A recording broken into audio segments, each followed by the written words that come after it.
പുള്ളിയുടെ അടുത്ത് ഞാൻ ചോദിച്ചു എങ്ങനെയുണ്ട് എൻ്റെ പീഡനങ്ങളൊക്കെയാണ്.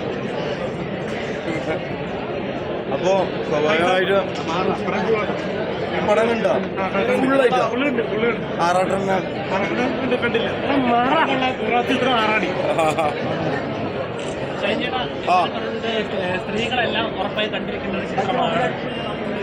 ഇത് സ്ത്രീകളല്ലോ പുരുഷന്മാരല്ലേ കണ്ട് അവരല്ലേ മനസ്സിലാക്കണ്ടത് അല്ലേ? പുരുഷന്മാരെല്ലാം മോശമായിട്ട് പെരുമാറണം.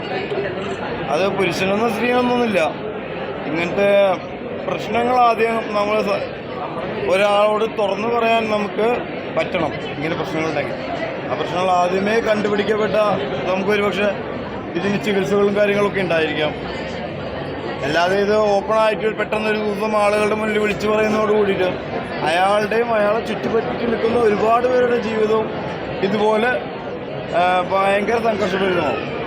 അപ്പോൾ അതിനു മുന്നേ ഇത് അറിയുന്ന സമയങ്ങളിൽ തന്നെ ഇതിനു വേണ്ട കൗൺസിലിംഗ് കൊടുക്കാൻ പറ്റുന്ന ആളുകളും ഇതിന് ചികിത്സിക്കാൻ പറ്റുന്ന ഡോക്ടേഴ്സൊക്കെ ഇന്നത്തെ കാലത്തുണ്ടല്ലോ.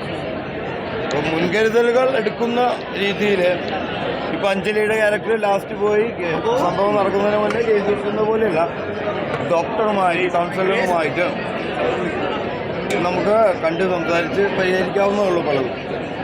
പലതും പലരുടെയും ബാല്യകാല അനുഭവങ്ങളിൽ നിന്നൊക്കെ ആയിരിക്കാം ചിലപ്പോൾ ഇങ്ങനത്തെ സംഭവങ്ങളിലേക്ക് എത്തിച്ചേരുന്നത്. അപ്പോൾ അത് അവരെ കറക്റ്റായിട്ട് ലീഡ് ചെയ്യാനും കറക്റ്റായിട്ട് ഒരു സൊല്യൂഷൻ പറഞ്ഞു കൊടുക്കാനൊന്നും ഇല്ലാത്തതുകൊണ്ടായിരിക്കാം ഈ ഒരു അവസ്ഥയിലേക്ക് എത്തുന്നത്. അപ്പോൾ അതിനുവേണ്ട കൗൺസിലർമാരും സൈക്കോളജിസ്റ്റുകളൊക്കെ ഇന്ന് നമ്മുടെ കാലത്തുണ്ട്.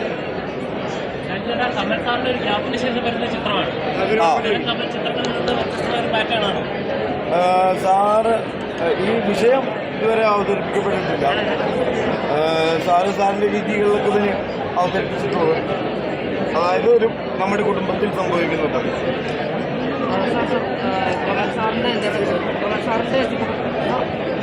നിങ്ങൾക്ക് എന്തെങ്കിലും ചോദിക്കാണ്ടോ?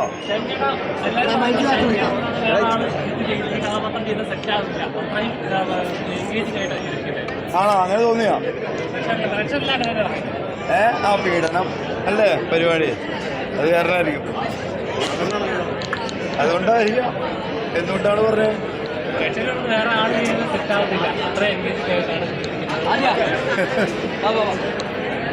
അത് ഈ ഒരു ക്യാരക്ടറിന് ചിലപ്പോൾ ഇമേജിൻ്റെ ഒരു ചിലപ്പോൾ കോൺഷ്യസ്നെസ് ഉണ്ടായിരിക്കുമല്ലോ. കാരണം ഞാൻ ഇൻ്റർവെല്ല് കഴിഞ്ഞ സമയത്ത് ഇപ്പോൾ എൻ്റെ അടുത്ത്